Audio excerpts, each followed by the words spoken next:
महिलाओं में कलाइयों में चूड़ियां पहनना, पैरों में पायल पहनना, माथे पर बिंदी, नाक में कील, गले में मंगलसूत्र आदि पहनना कई लोगों को फैशन से ज़्यादा कुछ नहीं लगता होगा। यहाँ तक कि इन्हें अपने बुजुर्गों के कहने पर धारण करने वाली महिलाएं भी इन्हें बोझ या फैशन समझकर पहन लेती हैं। लेकिन सिंदूर, मंगलसूत्र, चूड़ियाँ, लौंग और पायल, इन सब से जुड़ा विज्ञान कम ही लोग जानते हैं। आइए जाने सिंदूर लगाने के पीछे क्या है विज्ञान। सदियों से विवाहित हिंदू महिलाएं मांग में सिंदूर लगाती रही हैं। सिर के बालों के 2 हिस्से में सिंदूर लगाया जाता है। इस बिंदु को महत्वपूर्ण और संवेदनशील माना जाता है। इस जगह सिंदूर लगाने से दिमाग हमेशा सतर्क और सक्रिय रहता है। दरअसल सिंदूर में मरकरी होता है, जो अकेली ऐसी धातु है जो लिक्विड रूप में पाई जाती है। यही वजह है कि सिंदूर लगाने से शीतलता मिलती है और दिमाग तनाव मुक्त रहता है। सिंदूर शादी के बाद लगाया जाता है क्योंकि माना जाता है कि शादी के बाद ही महिला की जिम्मेदारियां बढ़ जाती हैं और दिमाग को शांत और व्यवस्थित रखना जरूरी हो जाता है। कांच की चूड़ियाँ। शादीशुदा महिलाओं का कांच की चूड़ियाँ पहनना शुभ माना जाता है। नई दुल्हन की चूड़ियों की खनक से उसकी मौजूदगी और आहट का एहसास होता है, लेकिन इसके पीछे एक विज्ञान छुपा है। दरअसल कांच में सात्विक और चैतन्य अंश प्रधान होते हैं। इस वजह से चूड़ियों के आपस में टकराने से जो आवाज पैदा होती है वह नकारात्मक ऊर्जा को दूर भगाती है। मंगलसूत्र पहनने से जुड़ा विज्ञान। माना जाता है कि मंगलसूत्र धारण करने से रक्तचाप, ब्लड प्रेशर नियमित रहता है। कहा जाता है कि भारतीय हिंदू महिलाएं काफ़ी शारीरिक श्रम करती हैं, इसलिए उनका ब्लड प्रेशर नियंत्रित रहना जरूरी है। बड़े बुजुर्ग सलाह देते हैं कि मंगलसूत्र छिपा होना चाहिए। इसके पीछे विज्ञान यह है कि मंगलसूत्र, उसमें लगा सोना शरीर से टच होना चाहिए ताकि वह ज़्यादा से ज़्यादा असर कर सके।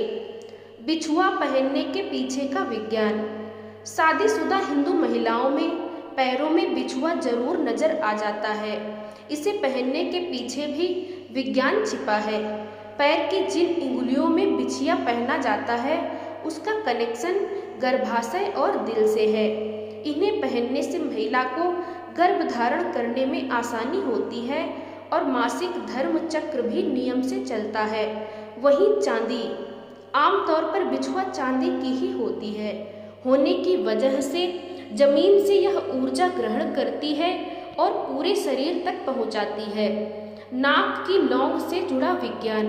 नाक में लौंग पहनने के पीछे का विज्ञान कहता है कि इससे श्वास को नियमित होती है। कुमकुम से जुड़ा विज्ञान। कुमकुम भौहों के बीच में लगाया जाता है। यह बिंदु अजना चक्र कहलाता है। सोचिए, जब भी आपको गुस्सा आता है तो तनाव की लकीरें भौहों के बीच सिमटी हुई नजर आती हैं। इस बिंदु पर कुमकुम लगाने से शांति मिलती है और दिमाग ठंडा रहता है। यह बिंदु भगवान शिव से जुड़ा होता है। कुमकुम, तिलक, विभूति, भस्म सब माथे पर ही लगाए जाते हैं। इनसे दिमाग को शांति मिलती है। कान में बालियां, झुमके पहनने का विज्ञान। कानों में झुमके, बालियां आदि पहनना फैशन ही नहीं, इसका शरीर पर एक्यूप्रेशर प्रभाव भी पड़ता है। कान में छेद कराकर उसमें कोई धातु धारण करना मासिक धर्म को नियमित करने में सहायक होता है। शरीर को ऊर्जावान बनाने के लिए सोने के इयररिंग और ज़्यादा ऊर्जा को कम करने के लिए चांदी के इयररिंग पहनने की सलाह दी जाती है। इसी तरह अलग अलग तरह की स्वास्थ्य समस्याओं के लिए अलग अलग धातु के इयररिंग्स पहनने की सलाह दी जाती रही है। पैरों में पायल पहनने से जुड़ा विज्ञान। चांदी की पायल पहनने से पीठ, एड़ी, घुटनों के दर्द और हिस्टीरिया रोगों से राहत मिलती है।